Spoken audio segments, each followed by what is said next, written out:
So welcome. We were invited here today to talk about pedestrian safety. I'm Nicole Charleston. I work for ODOT in traffic safety in Region 2.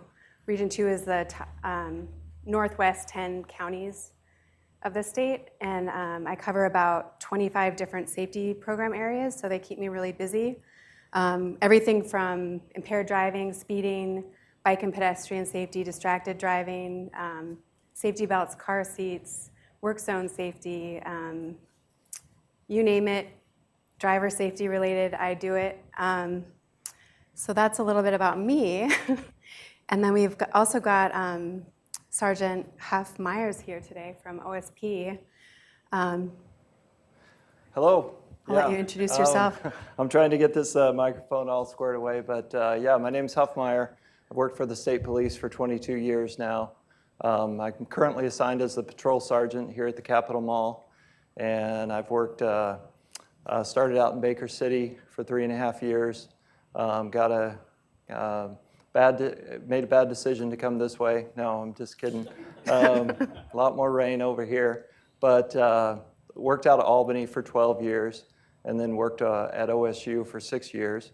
And so we dealt with some pedestrian issues at both of those places as far as Albany and OSU, and then I've been at the Capitol since November.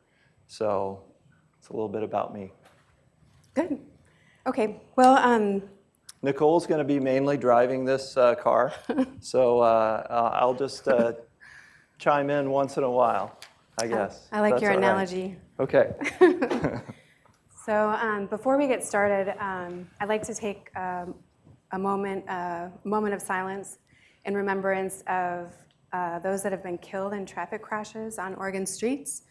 There have been 47 pedestrian fatalities so far this year in Oregon, which is about a 9% increase from the same time last year.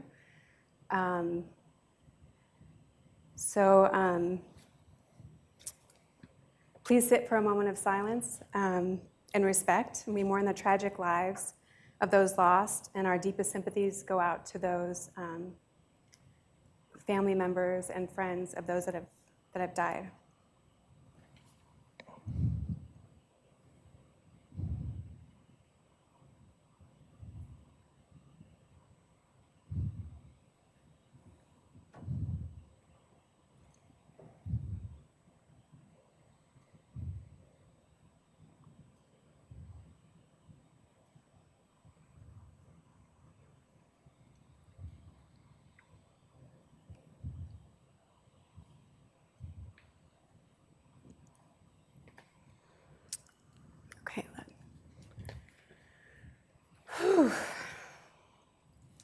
It's tough, isn't it? So everyone's a pedestrian. I think a lot of people don't necessarily connect with the word, pedestrian, because a lot of people think of being a pedestrian as a mode of travel, like driving to work or bicycling to work, riding a motorcycle. But one thing that we all have in common is that we all walk from our car to our job. We walk from our car to our grocery store and back. Some people walk for exercise, for stress relief, or for getting around the Capitol Mall. It seems almost like a requirement. We all choose different modes, but one thing that we all have in common is that we're pedestrians. And the majority of traffic crashes that impact pedestrians take place at night and during winter months. But it can be more difficult to see people walking. And both drivers and pedestrians share the responsibility for pedestrian safety. So you're going to notice here today I'll talk a lot about both driver responsibility and pedestrian safety, pedestrian responsibility, and then laws for both, because there's actually laws on both sides. And then a major risk factor with pedestrian crashes is always impairment. I think about half of the pedestrian crashes that I investigate they either show impairment on the sign of the pedestrian or impairment on the sign of the driver. And I'm not sure if that goes along with what you've experienced. Yeah, and I was just thinking back in my 22-year career, how many serious injury, fatal crashes I've covered that involve pedestrians as a state police officer. Probably about 5 or 6. And definitely impairment has played an issue in either the pedestrian or the driver in those instances. So yeah, huge factor. Not always the case, but Most yeah. of it seems like, or about Yeah. half. Yep. And then as far as walking as a mode of travel, it's definitely on the rise. More and more people are walking to school, to get to school, and for exercise and leisure. And then also, I covered to work. I think so. About 10% of all trips are taken on foot, and then about a third of those trips are shorter than 2 miles, which is about a 30-minute walk. And one thing that there was a poll that was done a few years ago, and when people were asked why they didn't walk, the most common response was a lack of lighting at work for people that walk after work in the evening hours. And the second one was no sidewalks or sidewalks are in poor condition. And then the third was no nearby paths or trails. People that, especially in more rural areas, it seems like it's harder to find sidewalk connectivity. And then also, like in the city center, you'll find more streetlights in places where pedestrians are walking. And the City of Salem has been doing an awesome job. They actually have a website you can go to make requests for sidewalk improvements in places, especially where there's like new development. Sometimes there'll be gaps. There'll be sidewalks for a couple blocks, and then a gap, and then more sidewalks. So I'll cover the crosswalk law. And this has been a little bit confusing because about 10 years ago, actually more than 10 years ago, the law changed, and then it changed again pretty quickly. And so a lot of people don't know exactly what the law is. It used to be similar to this, and then it changed to that you had to wait until a pedestrian was all the way across the road. And then it changed again, and now the law is, as far as like the distance between your car and a pedestrian, the law changed. But the law now is that every intersection is a legal crosswalk. And I can point out here, this is a marked crosswalk. These two are marked crosswalks. But this is also a legal crosswalk, even though it's not marked. And so if you're driving a car, you must stop and wait for the pedestrian to cross. And it's your lane, whether it's marked or not. The vehicle driver must stop and wait until they've crossed your lane that you're driving in, plus one more lane. And then if you're making a turning movement, it's your lane plus 6 feet, which is, I think, a little confusing, but most traffic lanes are about 10. If you were to average, a traffic lane is usually about 10 feet. And so just to be safe, I would say your lane plus another lane at least, just to make sure that you're confident you're not going to strike a pedestrian. And then the law says basically that you have to stop if the pedestrian shows intent to cross. Well, what does intent mean?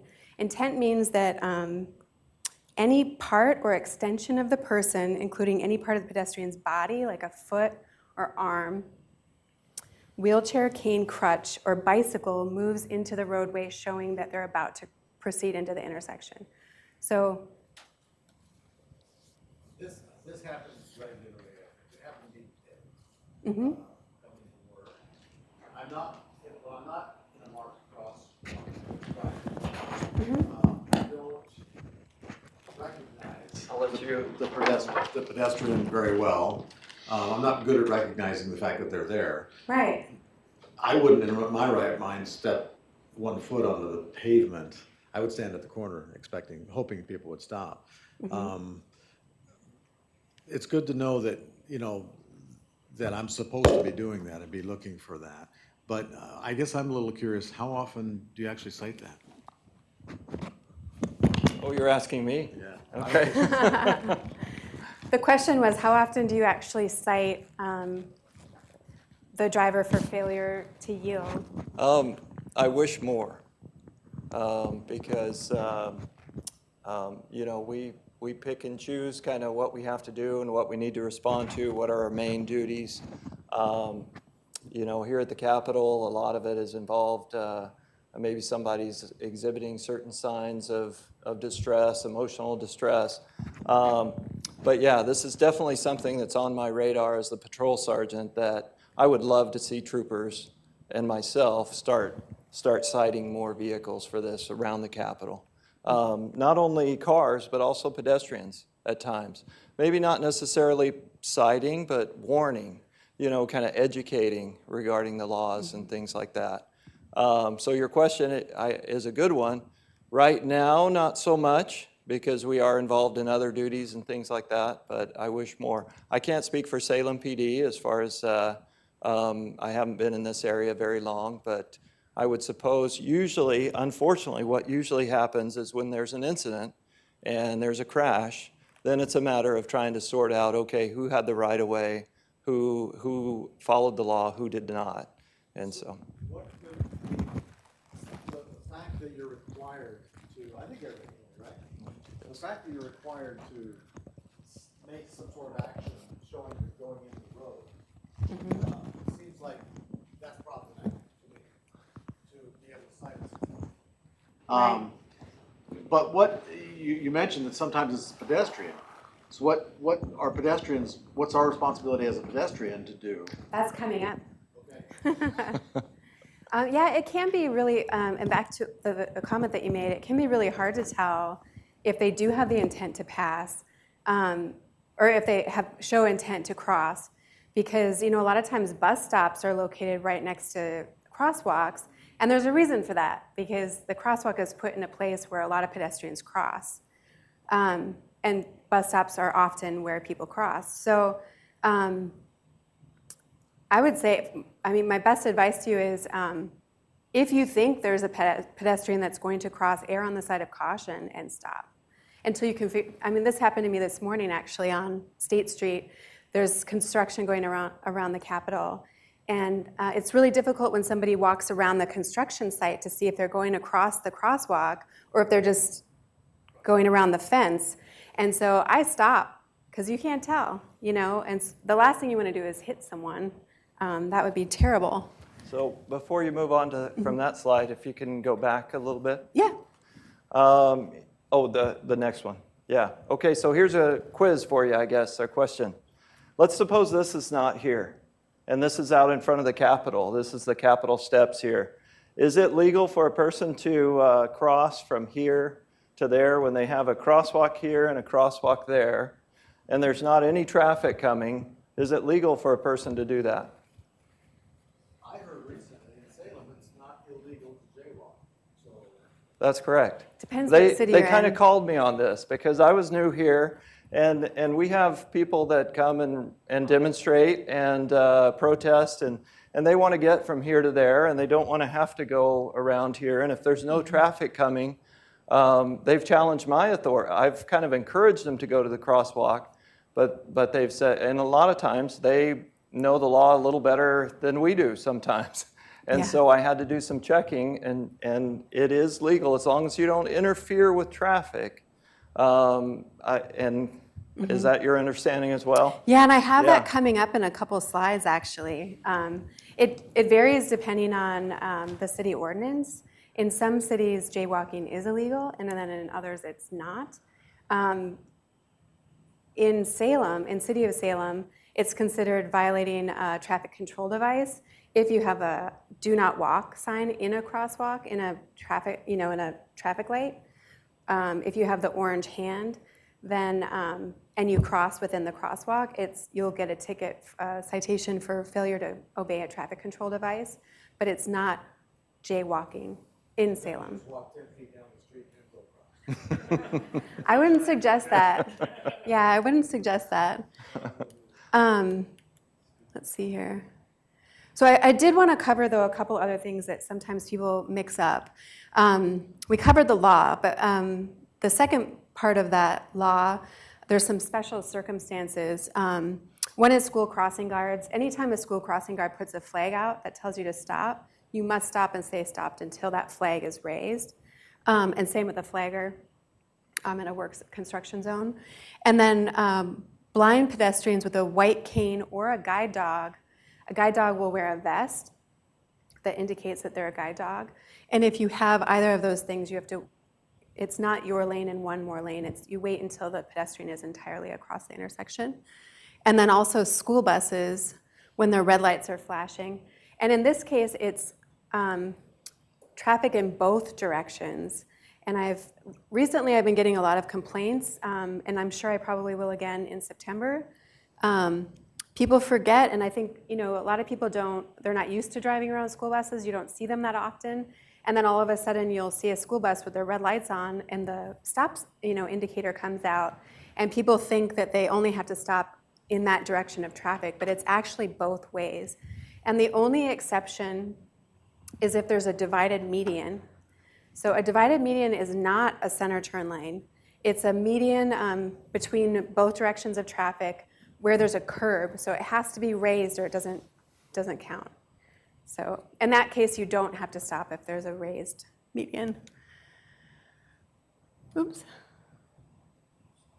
So then now we'll get into the pedestrian. And this is the indicator that you will get in Salem before you're cited for failure to obey a traffic control device.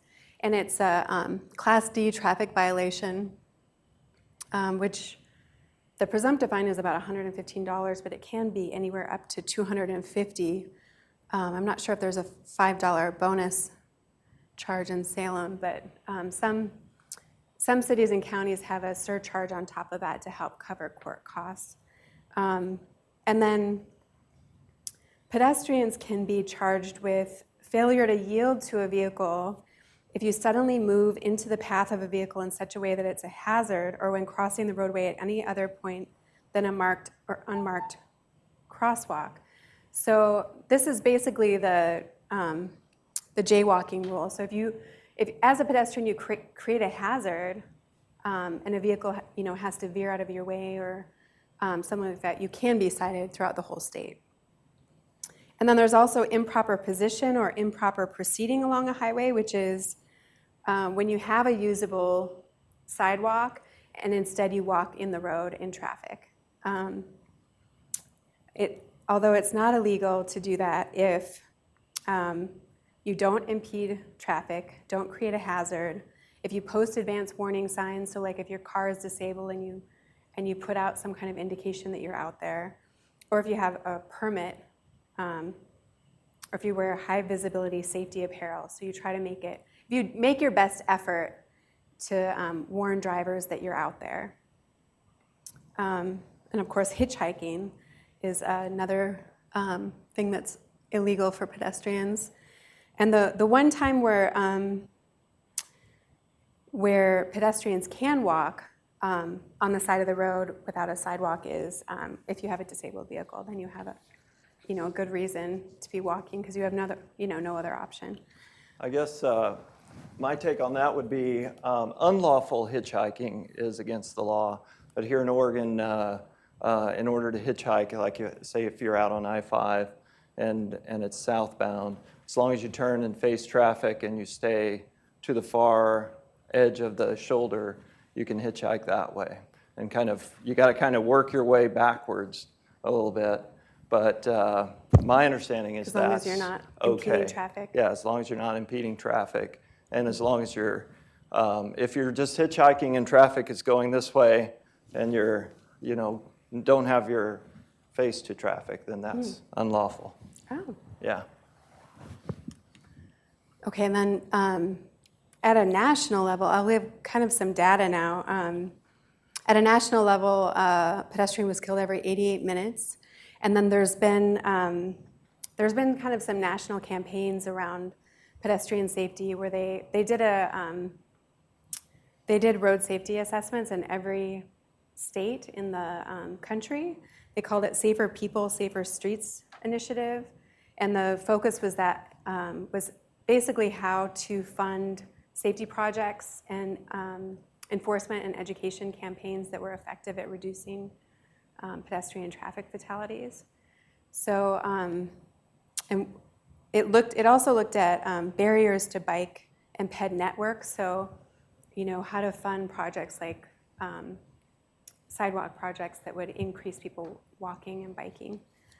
And one of the things ODOT has done as well is ODOT in my, where I work, we give grants actually to city and county police departments to do pedestrian education enforcement. So we gave a grant this year to City of Salem Police. And they've done, I think they usually do a few different pedestrian education campaigns where did you see the one that they did out here a few weeks ago? It was, I think it was right along Court Street on the east side of the Capitol. There's a pedestrian crossing there where a lot of times people don't stop. So they basically do a decoy where they have a person in plain clothing that in high visibility walks out across the crosswalk, and they wait to see if people stop. And if they don't, they provide education to the driver and let them know about pedestrian laws and sometimes give them citations. So and here's where we are now as far as Oregon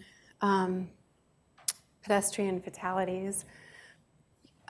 Generally, across all areas of our focus, the traffic fatalities dropped during economic downturn, and I was on a national research panel about this actually, which was really interesting. But when the economy is down, people tend to drive safer, they drive less, and younger drivers don't drive as much. Teen drivers crash about 6 times the rate of the rest of the population. And so, and people don't want to take unnecessary risks when they're worried about their finances. And so they tend to speed less. They drive more defensively. There's a whole number of behavioral changes that happen, and it drives down traffic fatalities. Yeah, that's interesting when you look at the recession of 2008, and you had a little dip there on fatalities. I think it's important also to remember how many people in Oregon in 1999? 3.3 million. And now where are we at? About 4.2 million. So we've added about 1 million people in that time as well. So it's just something to take into consideration. We are having more fatalities, but we do have more people here in Oregon.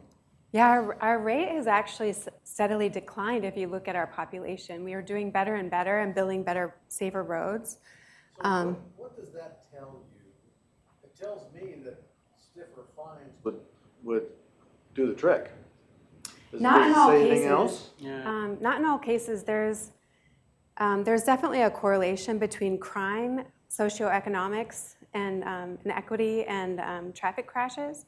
If you actually bring up a map of where crashes happen, it's also a lot of times where crime happens too. It's where you have alcohol and drug substance abuse.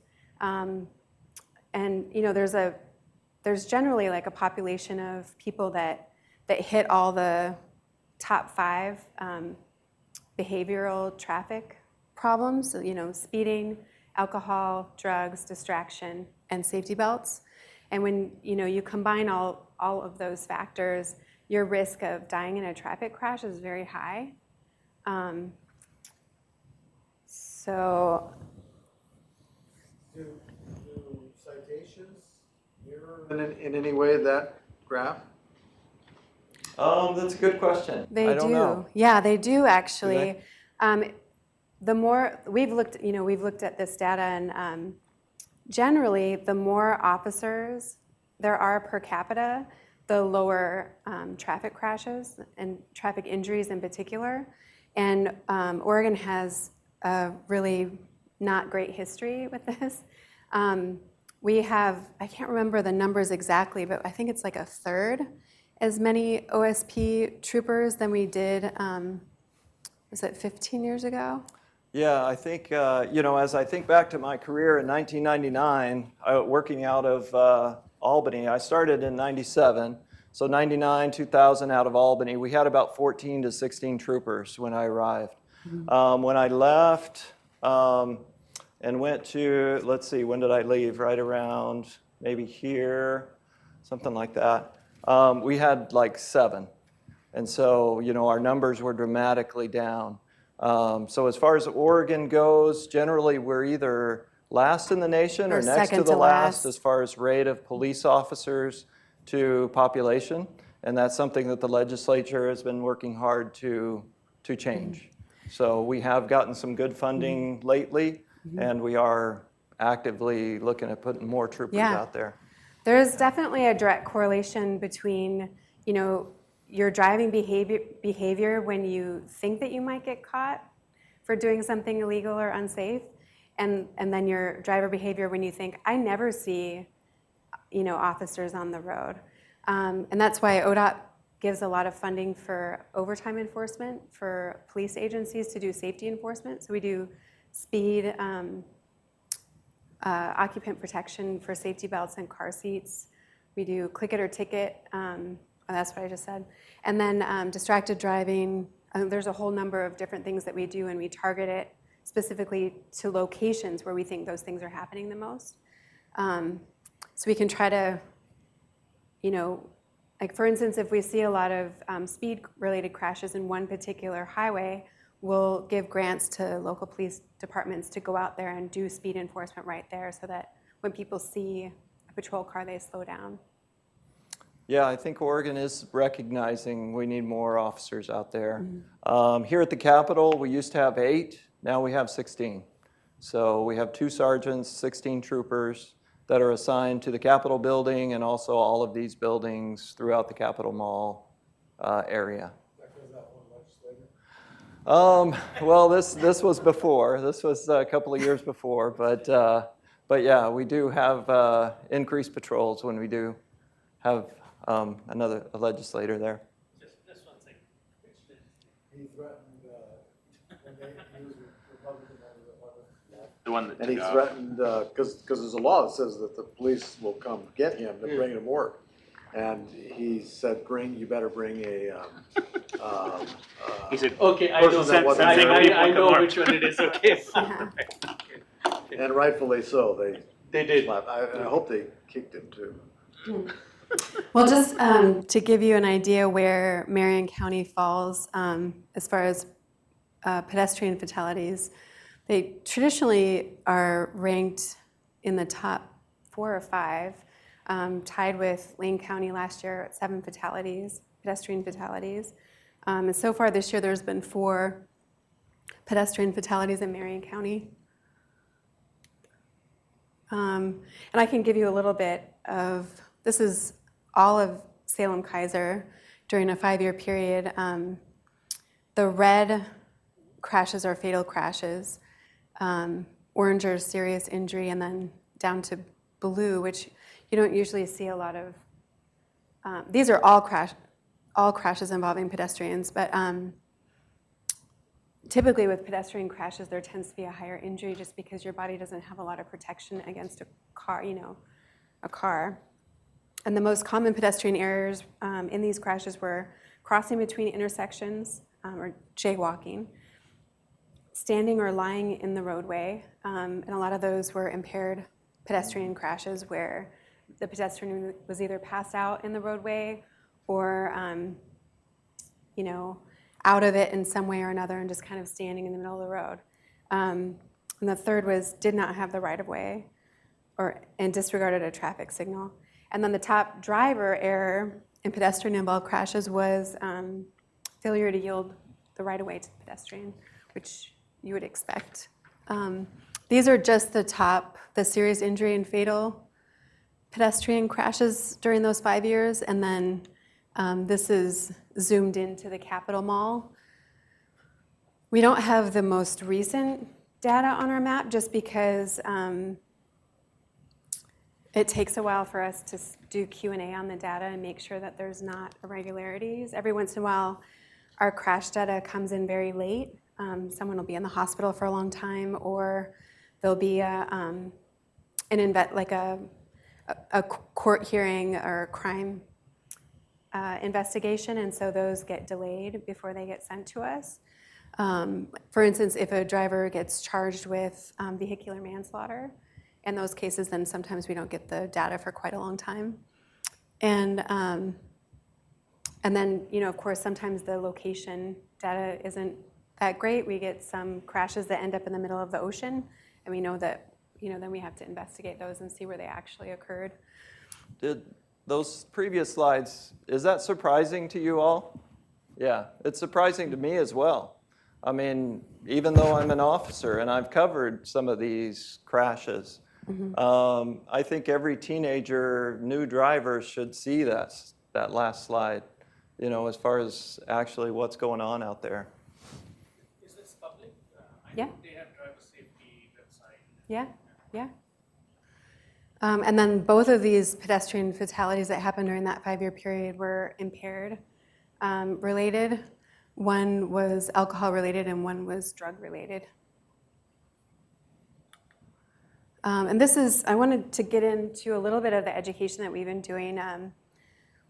Every year we kind of look at where the safety problems are with pedestrian safety, and we'll try to do outreach around it. And this was several years ago. We had a series of pedestrian crashes that involved teens or younger children. And so we created this poster that we hung up in schools across the whole state, and boys and girls clubs, or different groups where we could target kids or teens.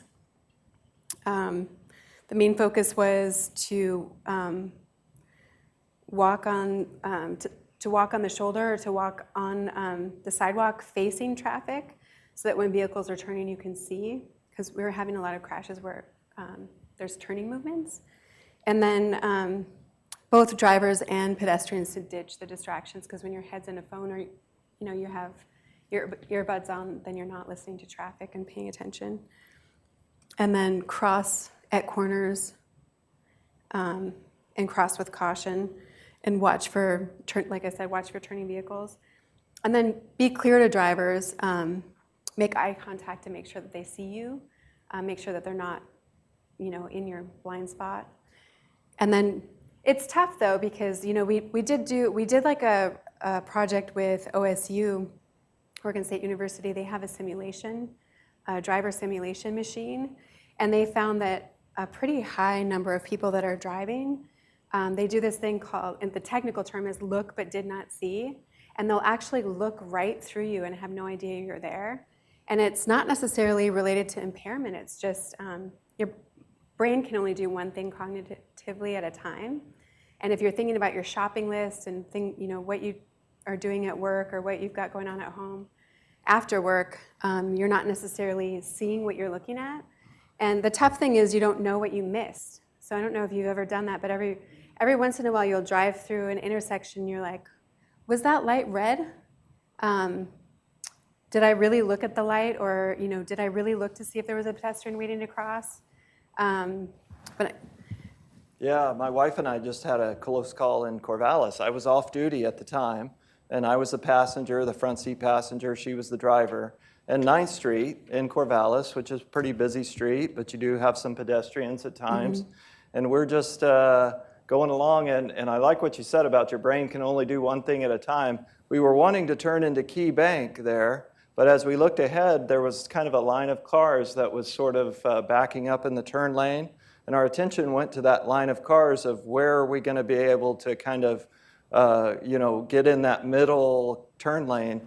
And we didn't even see that a car was stopped at a pedestrian kind of in that middle. It was stopped in the right lane. We were in the left lane. As we approached that crosswalk, too late, we saw a pedestrian right in front of that car next to us. And we were probably going, 20, 25 miles an hour. And of course, we got flipped off. My wife got flipped off, which she said, I deserve that. And it was kind of a wake-up call for us that your attention can get distracted, and then you miss it. And she had to pull over, and okay, you drive for a while. But it wasn't just her; it was me that missed it as well. There's Mercedes-Benz has the driver assistance technology, the pedestrian safety technology. Is that something which is a recommendation for people to buy those cars? Have you seen any advantages of those vehicles? I have an example of it later in the presentation, actually. Because based on what some cars, the one thing I do see is those cars stop very quickly. They do, yeah. And the guy behind them who's driving a Kia, for example, he's going to hit it if that car stops in 75 miles an hour, and they can stop in 150 feet. Yeah. And this car's not going to stop that quick. But the driver assistant technologies, is that something? Yeah. Oh, I 100% recommend it. Yeah, it's been, it's a game changer for certain when it comes to pedestrian safety, because the technology is designed to look for pedestrians where our brain has so many deficiencies. That vehicle technology is designed specifically for that, to stop for that. And it's far better to get rear-ended at low speeds by a driver that's following too close than it would be for you to hit hitting a pedestrian at 5 miles an hour is devastating. But a 5 mile per hour crash, if you're wearing your safety belt properly with an airbag, you most likely wouldn't even be injured. And I'll show an example of that. This is another ad campaign we did with that covers some of the same things. We had the Cross Smart Don't Dart was related to a couple of pedestrian fatalities where somebody came out between two parked cars into the road to jaywalk. And there's no way you would see a pedestrian when they're doing something like that because they're completely blocked both by the A pillar of the vehicle and the cars. So I really wanted to focus on this a little bit because so many of the crashes are during night. I brought some examples of stuff that I have. Got this safety vest. These are all just examples of things that you can do. Retroreflective hat. I've got, you can buy these just about anywhere, at any bike shop, probably even Target, Amazon. They make these ankle bands for your pant leg if you're riding your bike. This is actually a sash that you can wear across your body. I've got a retroreflective slap band for your wrist. I'm probably messing up the microphone, sorry. I'm going to take that off. Another thing that you can do is just attach these blinky lights. It's a bike light, a rear bike light. You can attach them to your shirt or your jacket or your purse or your dog's leash.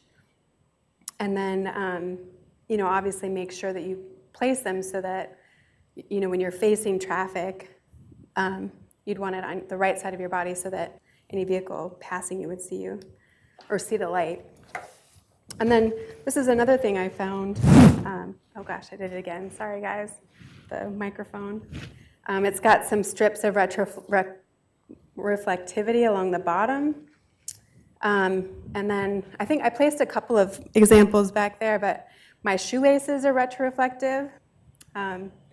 My backpack even has a few stripes along. And a lot of shoes now even have black reflectivity. My Nikes are one example. But I think a lot of the brands are doing it now. So you can, when you look for your next jacket or backpack or purse, you can look for ones that have retroreflectivity so that if you're out at night or even walking in a parking lot from the grocery store or wherever, that people can see you, or walk with a flashlight. Yeah, and from a law enforcement point of view, at night, when I worked in collision reconstruction in Lynn County, if a pedestrian did not have any reflectivity at all, the driver hits them every time if they're in the roadway. According to studies and experiments that they've done, even at normal speeds for roads, if they have no reflective material on, the best driver in the world, because of perception reaction time, will hit that object or that pedestrian. Well, even from personal experience, Yeah. we wear light clothing if you don't have reflective. Because my wife and I, we drive at night, and we see people darting across the street in all black clothing. Yeah. And it's Yeah. like, why in the world? Would you do that? Yeah. Yep. Yeah.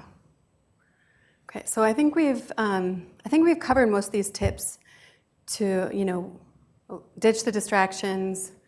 Always, when you're driving and you think that there might be pedestrians around, I mean, when you're driving downtown, in the back of your head, you would think there's probably pedestrians here. Some of the trouble though is, you don't always know where you're gonna find one. Sometimes it is out on rural roads when people are, going to get their mail or things like that. And definitely consider your speed. If it's rainy or foggy or anything that limits sight distance or stopping distance, lower your speed to under the posted speed limit. And I did just want to give an example. I think a lot of people don't really realize how fast things can change. And Lincoln County Sheriff's Office put out this awesome PSA, and it was actually an officer's or a deputy's dash cam that recorded this entire incident where a 2-year-old slipped out of an open door at the community center in Newport and quickly ran straight for Highway 101 and was running down the center turn lane. And fortunately, the deputy wasn't distracted during the time, and that it was that person who drove upon the toddler, because had it been somebody else that was driving too fast, was on their phone, they may not have stopped in time. And I don't think we have time to show the video, but it's really, I left it here in case you want to watch it later. It's only about a minute or so, and it shows actually the view of the driver. It was night and rainy, so it was very difficult. Go ahead and run it. Should I run it? Yeah. Do we have Yeah, time go to go a ahead. little bit over? A little bit. Okay. I think it's a little bit scary.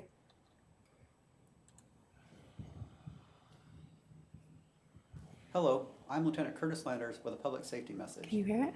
The following video you're about to see is for educational purposes and not intended to ridicule or question those involved. The incident was investigated thoroughly and determined to be accidental, and no criminal charges will be brought to the parties involved. During the evening hours of January 9th, 2016, Deputy Jeremy Gottney was traveling southbound on Highway 101, entering the north city limits of Newport, Oregon, when he discovered a 2-year-old child running down the middle of the highway in his lane of travel. Deputy Gottney Do you quickly see it? came to a stop and rescued the child from the danger of passing motorists. Shortly after removing the child from the highway, Deputy Gottney was alerted to the child's frantic parents who were searching for him. The child was returned to them unharmed. It was learned the family was cleaning up after a gathering at a nearby community center when the child, in a flash of a second, slipped out through an open door and ran straight to the highway. We share this video as a reminder of how quickly things can go wrong and the danger and potential result of distracted driving. Just Please as a remain semi alert at all drives times while by. driving. Refrain from texting, cell phone use, and other distractions in your vehicles while in motion, as dangers present themselves when least expected. We are very thankful for Deputy Gottney's alertness and quick action that allowed for this child's safe return to his parents. Thank you for watching this important message, and please be safe. It's a good thing ODOT had those lights up there too. I mean, I think those lights on that roadway made Yeah. a huge difference for him to see the child as well. I think there were a lot of things that helped that day. Just the fact that he, probably had good vision too, because what you could see from the video, it was really hard to see. All you could see was kind of a rough glow from the traffic that was behind the kiddo. But yeah, I think it definitely wakes you up, doesn't it, to how easy it is for something like that to happen. I really wanted to talk about equipment design or vehicle design, just because it's changed so much over the years, and I think people probably don't really think about it. One of the things that's really changed over the years is that the way vehicles are designed actually makes it more difficult to see a pedestrian. There's more blind spots than there used to be. And I want to show you some examples. So this is a vehicle in 1980 versus 2005. And you can see this is the A-pillar right here when you look out of the vehicle. And this is the newer car. And this vehicle behind here is completely hidden. And the reason for that is that Well, it actually can block an entire pedestrian in like a fairly large vehicle or motorcycle. And the reason for that is side airbag, which is, it's a safety design that's, saved a lot of lives.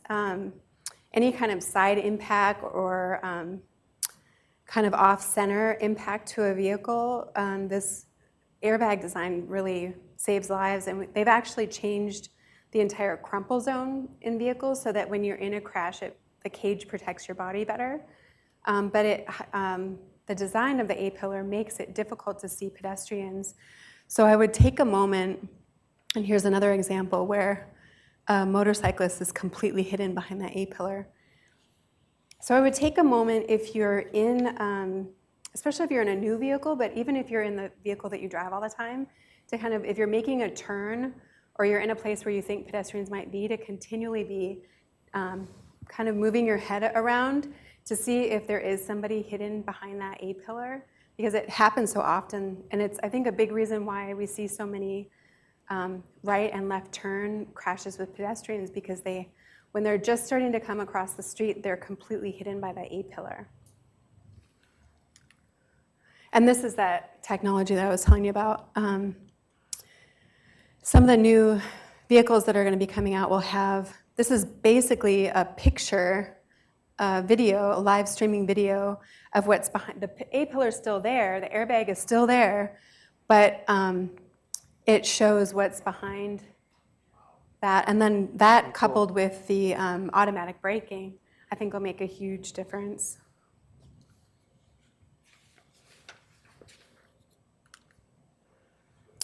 So yeah, and then we can't talk about pedestrian safety without talking about stopping distance. It takes longer to stop your vehicle than everybody thinks, and especially in Oregon where we get a little bit of rain a lot of days during the year, and it actually doesn't take that much rain. Even if your tires are brand new, you're not hauling extra weight or hauling a trailer. Even just slightly damp roads can greatly increase your stopping distance. And I think it's really hard to kind of pay attention to whether the road is wet or not, because it doesn't necessarily happen when it's raining. There's condensation, pooling, and then of course in the winter you've got ice and stuff too. But yeah, the faster you drive, the longer it takes to stop. And then of course if you're talking on the phone, then, or texting or doing something else in your car other than focusing on driving, then you have to add in that time to your stopping distance. But so let's see, right here, if you're driving 30 miles an hour in city of Salem, it takes 123 feet to stop. And then at 60, that's greater than the length of a football field. I brought along some of our, I've got the lawn signs and some of our campaign materials in case you want to put them up like in your neighborhood. Or I don't recommend putting them anywhere where traffic is going fast. They have to be going slow enough that they can read the sign, not on ODOT right away. And then you definitely would want to put them in a place where they're not going to block pedestrian view. So like I wouldn't put them right in front of where a pedestrian stands to cross the street, just because that would kind of defeat the purpose. And then this is another one we've done, look out for each other for nighttime driving. Yeah, and then I think that's all I've got for you.